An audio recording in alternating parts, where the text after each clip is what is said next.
Ideal India TV, हर खबर बेफिक्र। Subscribe now.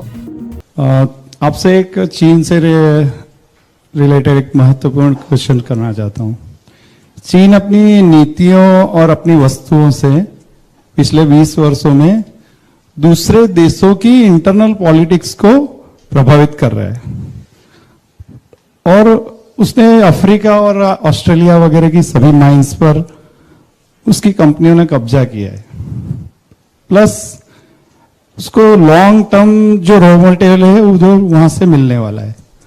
तो क्या भारत ऐसा कुछ कर सकता है या क्या कंबाइंड विश्व ऐसा कुछ कर सकता है कि चीन की इंटरनल पॉलिसीज पे हम प्रभाव करें और इन माइंस पे जो कब्जा किया है चीन ने उनको अपने उपयोग में अपनी कंपनीज कब उस कॉम्पिटिटिव वर्ल्ड में उतरेंगी?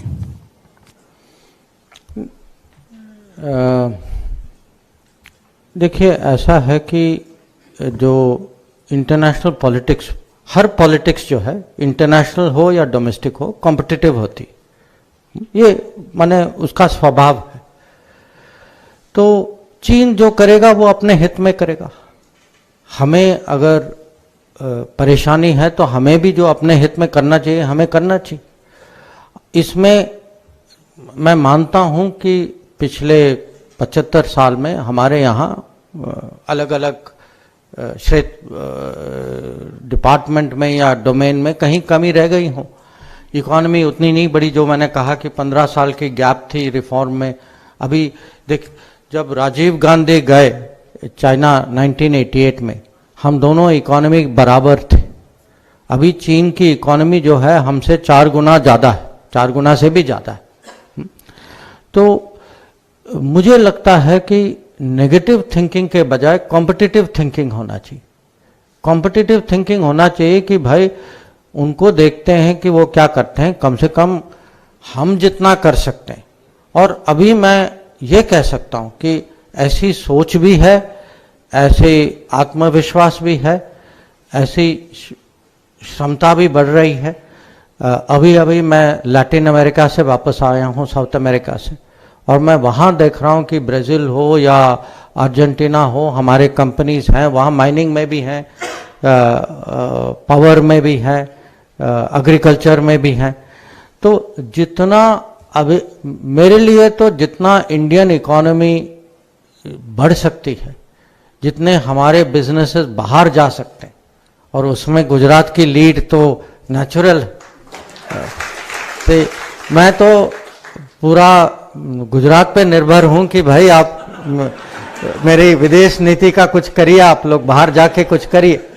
और सचमुच जितने हमारे कंपनीज बाहर जाते हैं इसका बहुत बहुत प्रभाव होता है, क्योंकि जो बाहर के जो दूसरे देश जो हैं उनके लिए इंडिया या इंडियन लीडरशिप ठीक है, वो कहीं चित्र देखते हैं, कभी कभी हमसे बीच में मिलते भी हैं, बट उनका जो रोज का जो इम्प्रेशन, रूटीन का जो इम्प्रेशन होता है, या तो वो जो इंडियन कम्युनिटी के कारण होता है या इंडियन बिजनेस के कारण होता है।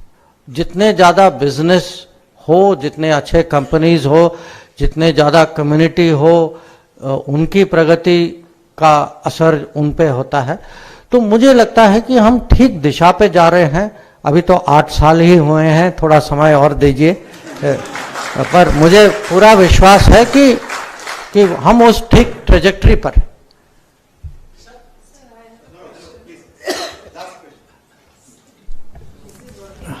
Sir, I have a question. Thank you for this opportunity that we can at least ask you some questions, sir.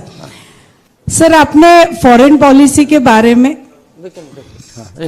अभी हम चाइना के बारे में जो डिस्कस कर रहे थे सर, तो मुझे एक कंसर्न ये है कि अपने देश में हम पॉपुलेशन कंट्रोल की क्यों बात नहीं कर रहे हैं, या हम अपना देश जितना रैपिड अर्बनाइजेशन और मैसी रैपिड अर्बनाइजेशन की तरफ हम लोग जा रहे हैं, तो सर उसमें भी अर्बनाइजेशन का कारण भी यही है, opportunity less in rural area and more in urban areas.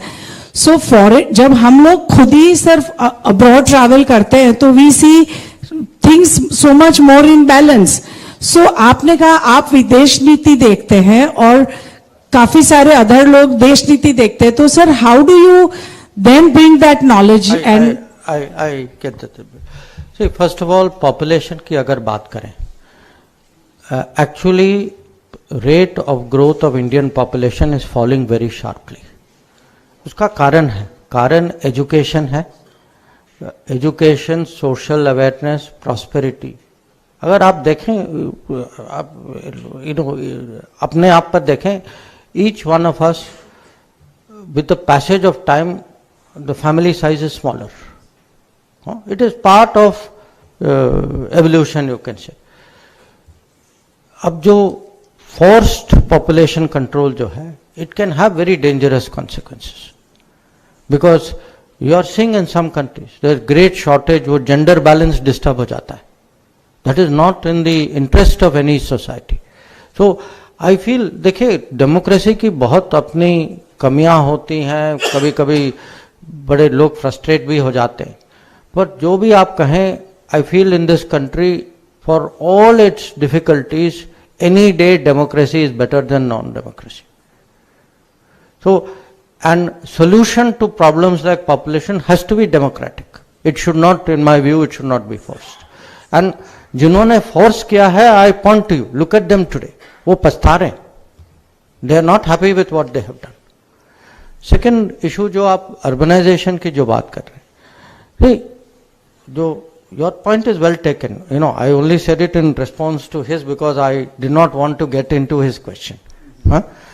The fact is, today, जब any minister, any official जो बाहर जाते हैं, हमारी उनसे अपेक्षा है कि वो बेस्ट प्रैक्टिसेस, बाहर की बेस्ट प्रैक्टिसेस समझें, देश में लाएं, यहाँ परिचय कराएं लोगों को, ताकि हम उसको ऑब्जर्व करें. तो मैं तो इसको कहता हूँ, there is a Modi brand of tourism. आप कभी कभी देखते होंगे कि मोदी जी जब बाहर जाते हैं वो करते क्या है. मैं आपको बताता हूँ क्या करते हैं.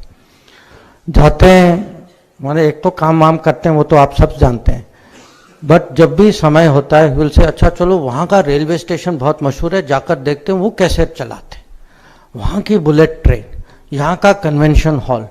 साउथ कोरिया में जो नदी की क्लीन अप हो रही थी ना, ये Namami Gange, it was very early days. The very famous river in South Korea which was very polluted. तो खुद गए to see how did they clean up the river. Bullet train में खुद चढ़े. जर्मनी में, बर्लिन में जब गए, the railway station is very very focused on how to improve railway station.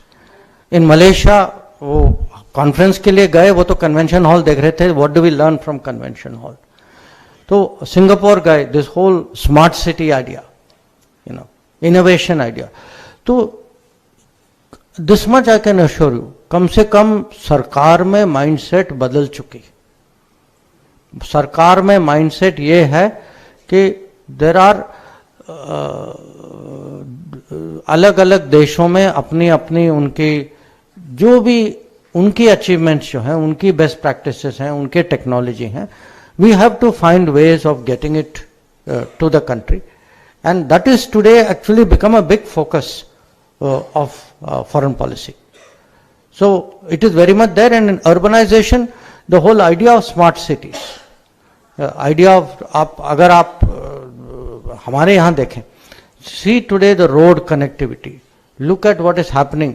जितना अभी रेलवेज पे हम बल दे रहे हैं, you know, faster train, better train, greener train, better services on train. Look at actually connectivity, that is also part of urbanisation, planning. So I would say it is the whole idea of smart city is life will become more urban. Urban population is growing day by day. We should prepare to accommodate them, not say Ram Bharose jo aayenge wo aayenge, and you know we have no responsibility. I think that era is now behind us. Ideal India TV, हर खबर बेफिक्र. Subscribe now.